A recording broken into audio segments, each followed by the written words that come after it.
পদ্মা সেতুর ওপর bus truck সংঘর্ষে ৩ জন নিহত হয়েছেন। আহত হয়েছেন বাসের অধিকাংশ যাত্রী। এর মধ্যে গুরুতর আহত ১১ জনকে ঢাকা মেডিকেল কলেজ ও পঙ্গু হাসপাতালে ভর্তি করা হয়েছে। ২ জনের অবস্থা আশঙ্কাজনক বলে জানা গেছে। বিস্তারিত জানাচ্ছেন তাহমিদ আমিন। পদ্মা সেতুর ২ নম্বর পিলারের কাছে মর্মান্তিক দুর্ঘটনার কবলে পড়ে এমাত পরিবহনের ঢাকামুখী বাসটি। একটি ট্রাক হঠাৎ বিকল হয়ে পড়লে পেছন থেকে দ্রুত গতির বাসটি ধাক্কা দিলে দুমড়ে মুচড়ে যায় সামনের অংশ।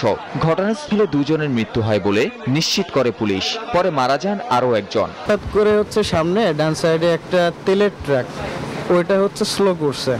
স্লো করার কারণে আমাদের বাসটা সাইড কাটতে পারে না, সরাসরি পিছনে বাধা দিতে ফেলছে।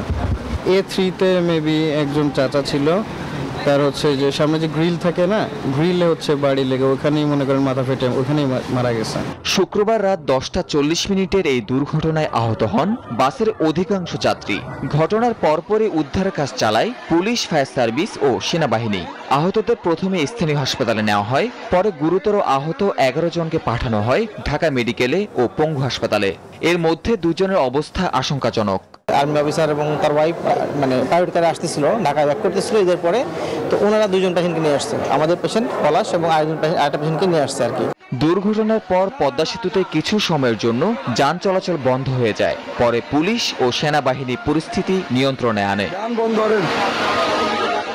তাহমিদ আমিন, নিউজ 24, ঢাকা। বান্ডেল থাকলে প্রতি সেনমানিতে টাকা বাঁচবে। বিকাশ সেনমানি বান্ডেল কিনে জিতুন প্রতি লেনদেনে।